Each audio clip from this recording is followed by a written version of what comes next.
Hey, NCAA, it's probably time to start leaving Trinidad Chambliss alone about right now, okay?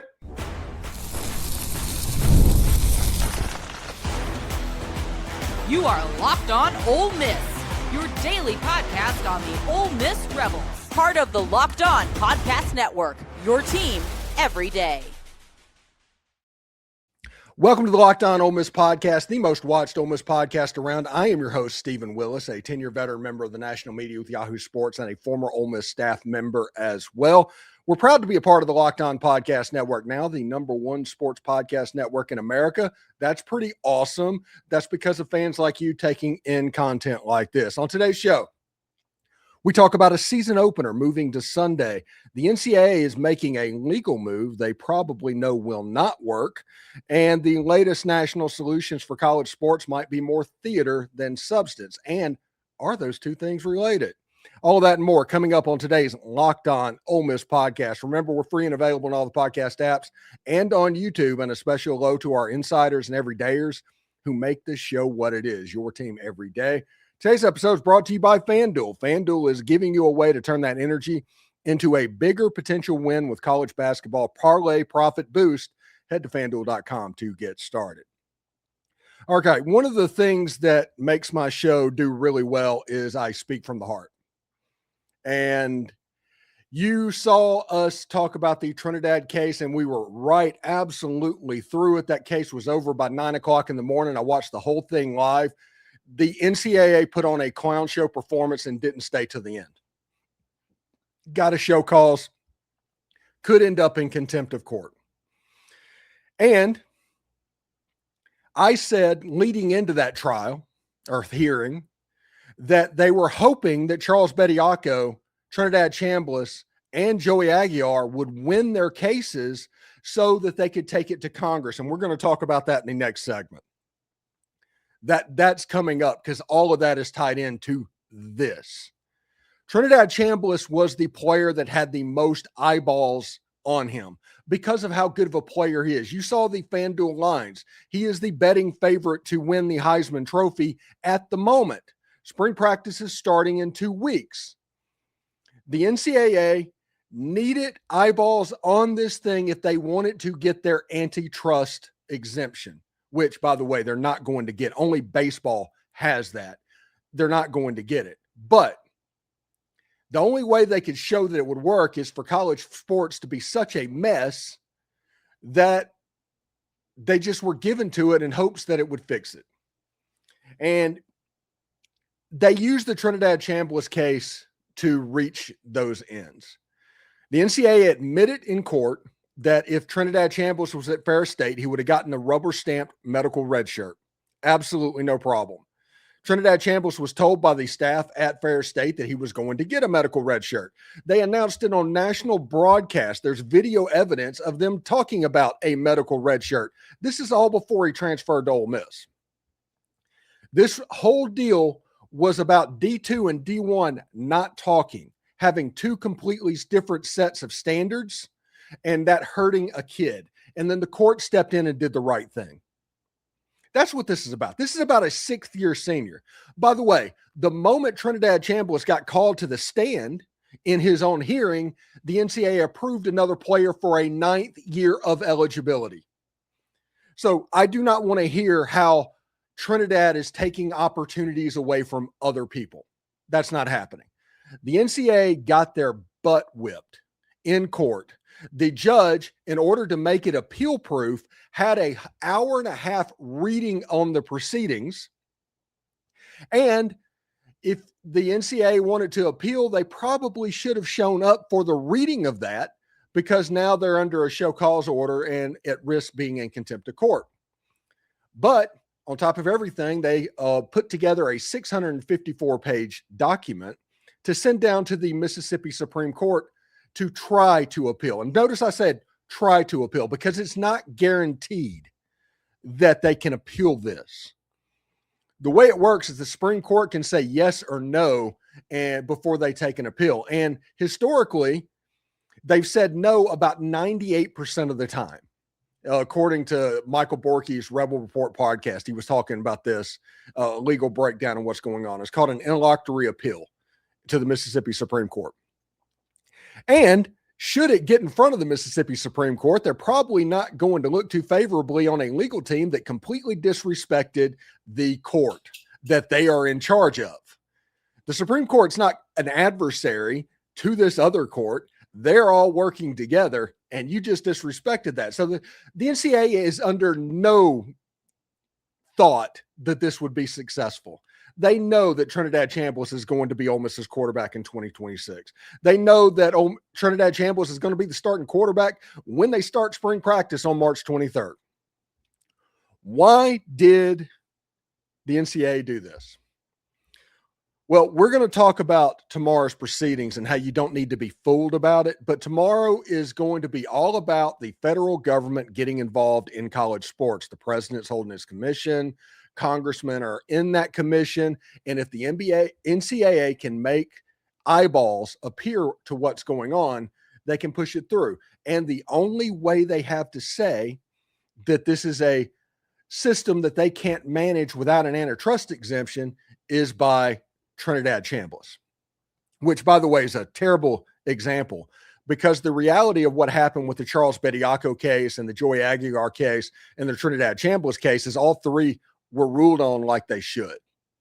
When you look at the evidence, the NCAA presented no evidence in all three cases, by the way. None. They don't do that. They just drop the rule book down and argue with you for 7-8 hours in the day. I guess good money if you can get it. But in the Bediako case and Aguilar case, it went the way it was supposed to go. Aguilar was saying 4 years of junior college didn't count. Well, what about the 4 years in major college? And never mind. Bediako has been a pro for 2 or 3 years or something like that. There's a team picture, I think, with the Charlotte Hornets. It worked exactly like it was supposed to work. Trinidad was told he was getting a medical red shirt. It was on a broadcast that he was getting a medical red shirt. And the NCAA was throwing this case on there to get eyeballs. It is all about using this kid. They are essentially bullying Trinidad Chambliss at this point. Now, they can't win. They're like the bully that can't win. But they're doing that in order to achieve a different goal. This whole thing is about, when this show starts over the next 12 to 24 hours of what's going on, the news cycle that you're going to see about this, the NCAA is hoping this Trinidad Chambliss case, which they're going to bring up that they're trying to appeal to the Supreme Court, to Congress, in hopes that they get an antitrust exemption. In reality, when I was on Locked On College Football, Locked On SEC, anybody that would listen, and I tried to say that, hey, the NCAA wanted to lose all three of those cases so they can go to Congress and cry poor, I was dead on right. I was absolutely correct. And now, because of that, Trinidad's the only one that won. And he was the only one that probably correctly won his case, with Ole Miss proving beyond a reasonable assumption, I guess, to the judge that it deserved to happen. It definitely cleared the bar. And Ole Miss will have Trinidad Chambliss as their starting quarterback in 2026. They will have him in spring practice, going through spring practice. The NCAA will have this defeat to go to Congress and talk about, oh my gosh, woe is me. This is so hard. If you don't help us, we can't exist. And you know what? They're right. Without it, the NCAA doesn't exist in 10 years. Without it, the NCAA becomes even more toothless than they are. But they're not going to get it, because traditionally the government doesn't hand stuff like that out. So what does that mean? Well, that means tomorrow could turn into an absolute mess. But there's one key fact a lot of rich grifters are hoping nobody notices. We break that down next. College basketball is nonstop, big games, tight spreads, momentum swings, and every single night, from early tip-offs to late-night West Coast shootouts, there's always action on the board. And now FanDuel is giving you a way to turn that energy into a bigger potential win with college basketball parlay profit boost. You can build any hoops parlay you want. Rivalry games, ranked matchups, whatever it takes. You can mix spreads, totals, and player props to match how you see the slate playing out, and then you can simply apply the profit boost and instantly bump up that potential playoff. Listen, basketball season for Ole Miss kind of iffy this year, but Trinidad Chambliss, betting favorite to win the Heisman Trophy in 2026. Go safe, go bold, ride with the team you've been following all season. It's your parlay, your style, and now with more upside behind it. Head to FanDuel.com to get started. That's FanDuel.com. FanDuel, play your game. And it's tax time, but for a lot of us, the old way of doing taxes is, well, a lot. Trying to book an appointment, that's not the most convenient. Sitting in the waiting room with a stack of papers, emailing back and forth and wondering if they actually get your situation. But this year, you're actually getting a major upgrade. Intuit TurboTax now has in-person locations nationwide. You can meet face-to-face with a real tax expert, and your documents get uploaded straight to your TurboTax app on the spot. And just like that, you're done. Your TurboTax expert works to get you every dollar you deserve while you get real-time notifications as you go about your day. It's the relief of walking in and meeting the real person and walking out knowing your taxes are being handled right. Head to turbotax.com/local to find a store near you and book your appointment. Hey, do us a favor, like, subscribe, and comment on this video. Subscribe to the podcast on whichever audio podcast you're listening to and give it a 5-star review. It costs absolutely nothing, but it keeps all of this free. And thank you for making Locked On Ole Miss your first listen of the day. And thank you for making Locked On the #1 sports podcast in America. If you haven't already, go check out our Everydayer Club, access to an ad-free audio feed for Locked On Ole Miss, compatible with Apple, Spotify, basically any major podcasting app. You get an invite to a members-only Discord server for Locked On Everydayers Club, and you'll get a invite to my private Discord server as well. There's also a group chat. We're trying to figure out how to use that. We're using some Ole Miss 365 stuff, so stick around for that. Special all-access episodes of Locked On Ole Miss, and you'll have Corey Burton, Dalen Flowers, Mike Huseman putting stuff up as it goes. The all-access tier is pretty cool. So go to lockedonolemiss.supercast.com or tap the link in the show notes to learn more. All right, so what we just talked about is related to what we're about to talk about. If you want to get to the real thing, the real reason the NCAA did this feigned appeal thing on the day it did, the day before there's supposed to be a summit for college sports, and congressionals were going to have eyes on it, and you're getting all these people around Nick Saban, all these people are going to talk about it. There's a reason the appeal was filed that day, because they're not going to win the appeal. The odds are they're not even going to get the appeal heard. Okay.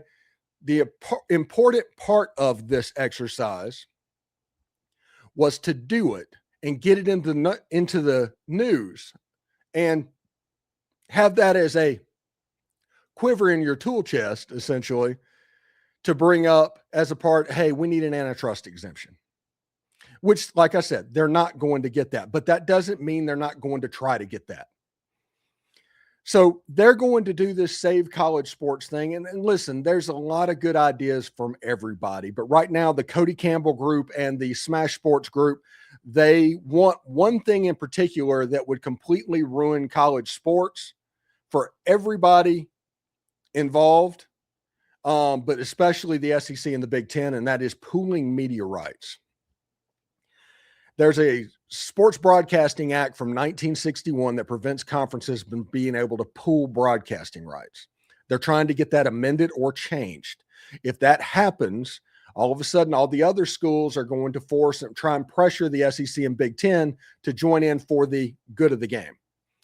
And that is the point where the SEC and the Big Ten need to break away immediately. As soon as that is passed, break away, create your own thing, create your own media rights, pool them together, and have roughly a 45-team league of your own.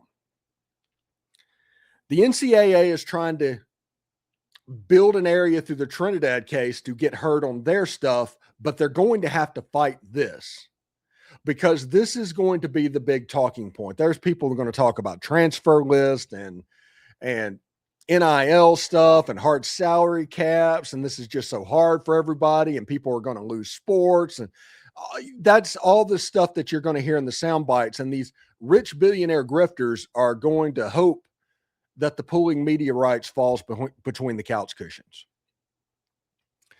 Whenever that happens, they can continue their narrative of this needs to happen, this needs to happen. Cody Campbell has done TV commercials all through the fall about how this is the only way. Smash Sports, run by a private equity group. I don't even want to get in on the private equity. Like I said, they're the reason you used to have shopping malls. Trying to bring them into the house in a private equity-backed pooled media rights environment with numbers that are basically just trust me, bro. They're hoping that falls in between the cracks, because right now, Mississippi State, I say Mississippi State just because of where they finished in football last year. It's not me making fun of them. There's just no playoff or anything adding on the top of it. They made $73 million a year ago. Under this Cody Campbell plan, they're planning on $7 billion a year divided by 136. That'd be $51 million. That's roughly a $20 million haircut that Mississippi State would take if the media rights got pulled. So this isn't just an Ole Miss thing. This is a Vanderbilt thing. This is an LSU thing. This is an Alabama thing. This is a Georgia thing, Florida thing, Northwestern thing, Michigan State thing. Everybody needs to be concerned that they are coming after your money. And like I said, once people start coming after your money, they don't just take no for an answer until they get your money. When they get your money, hey, they'll say, hey, thanks for doing that. And everything's going on. Because at the end of the day, this is a giant power struggle. And you have the SEC and the Big Ten over here, and you have the rest of college football over here. And this side has much more people, which is my concern with this going in front of Congress. Even in the state of Mississippi, where most of the people, most of the constituents would be Ole Miss and Mississippi State fans, there's a lot of Southern Miss fans that are going to be loud. They might not be right, but they'll be loud.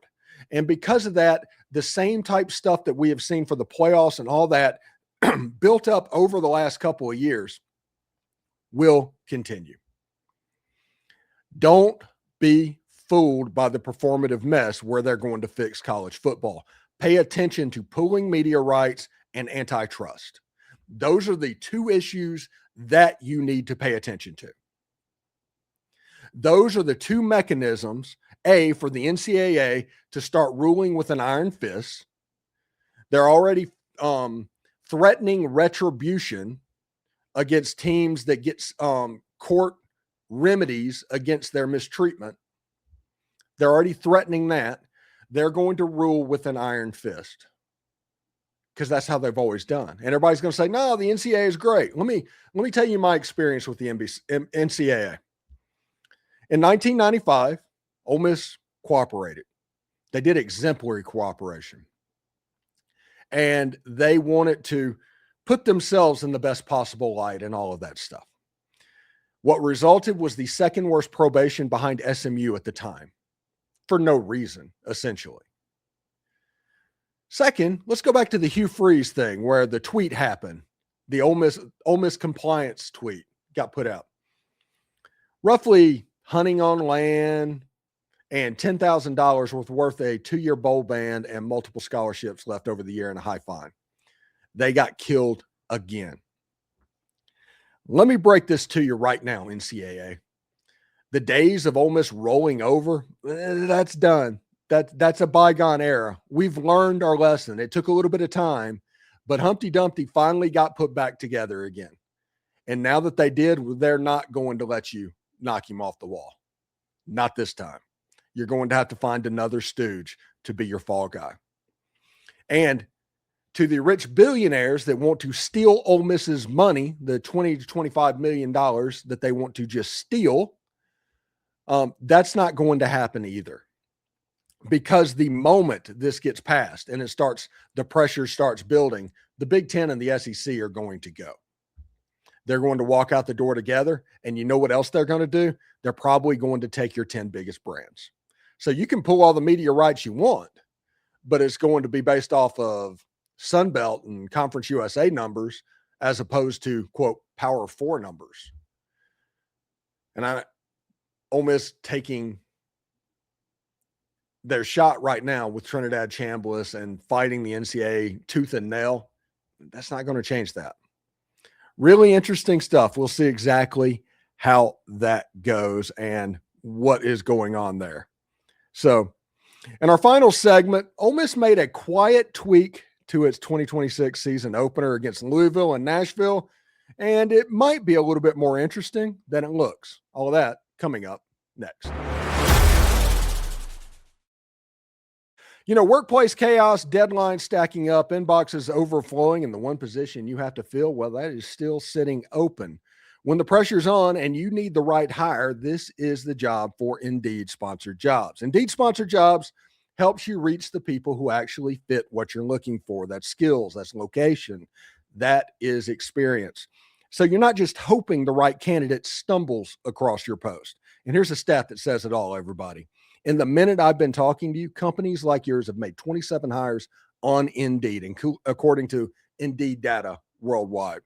So spend less time searching and more time actually interviewing candidates who check all the boxes. Less stress, less time, more results. When you need the right person to cut through the chaos, this is a job for Indeed Sponsored Jobs. And listeners of this show will get $75 in sponsored job credit to help your job get the premium status it deserves at Indeed.com/podcast. Just go to Indeed.com/podcast right now and support our show by saying you heard about it here on Indeed. Heard about Indeed on this podcast. Indeed.com/podcast. Terms and conditions apply. Need to hire? This is a job for Indeed Sponsored Jobs. And welcome to the 5-Hour Energy Flavor Draft with 18 flavors to choose from, including 2 new options like Confetti Craze, Fruity Rainbow, or Cotton Candy. There's more for everyone. The board is set, the flavors are ready, and I've got my number 1 pick for the 5-Hour Energy Flavor Draft. Now, it's kind of funny because Chris Marlar, who does Locked On Gamecocks, he makes fun of me for this. And maybe that's exactly what needs to happen. But I'm going with grape as the number 1 pick. And he said, you can't pick grape or berry as the number 1 pick. And I'm like, I can pick whatever I want because wherever I walk into, those 2 flavors are going to be there. You're not going to have to search for them because they're the OGs. They're the ones that sit at the top. And that's the reason they should be the number 1 draft pick. I like the fact that you can find it, honestly. An underrated flavor that might be a sleeper pick is pomegranate. I kind of like the fact that it's tangy and it's really, really good. And of course, you know, you have Confetti Craze, Fruity Rainbow, and Cotton Candy. If you have a sweet tooth that needs to be fixed as well. So yeah, berries always there for something you can look at. One of the true OGs of what's going on. So 5-Hour Energy shots give you a boost with 0 sugar. 5-Hour Energy has a lot of upcoming flavor innovations planned. Mention a flavor you love to see get made. I think you need to put that in the comments down below. Mention that flavor of what needs to get made. Find your favorite flavor at 5-Hour Energy shots, available online at 5hourenergy.com or Amazon.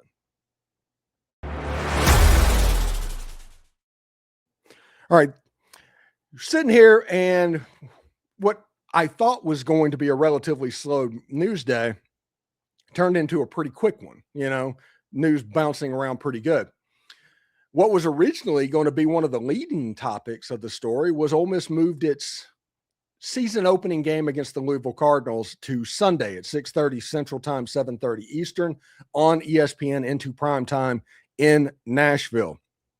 Really great matchup, in my opinion. Louisville's a sneaky good team. They can occasionally be really good. They can be weird too, but it'll be interesting to see exactly what they look like, how they match up and stuff like that. Louisville beat Miami a year ago, so they're not exactly going to be a pushover for what's going on, but I think their quarterback changed. We're going to get into the W's and L's as we get closer to the season. But the important part of this game is Ole Miss gets primetime all by itself. The The whole nation gets to see Trinidad Chambliss and Kewan Lacey, all those wide receivers and tight ends, that defense on the field together. They have an opportunity in the beginning of the season to announce their presence with authority. And I kind of appreciate the fact that ABC is like, hey, we're going to put you in primetime on Sunday night in Nashville, Tennessee, and let's see what you can do. The last time that Ole Miss and Louisville met in one of these games was in 2021, I believe it was. It was the year after, I think, COVID in Atlanta. And that was the Snoop Connor run over the guy into the end zone, and Ole Miss won that game as well. That was pretty interesting. I think Brian Brown was he was the defensive coordinator for Louisville in that game, if I'm not mistaken. But Ole Miss played pretty well against Louisville in that atmosphere. I'm sure they'll play pretty well against Louisville in Nashville as well. I like the fact that it's a big game. It's a big game spot. You're getting a lot of credit, Ole Miss fans. You are. The networks respect you and what you can be. And that gives you an opportunity on Saturday to kind of watch some college football. Thursday through Saturday, they are going to jam-pack those windows over that. Labor Day weekend is a fantastic weekend for college football, and they are going to work really hard to make that happen. But that's a great game. I sneaky like Louisville. They're a good team. They really are.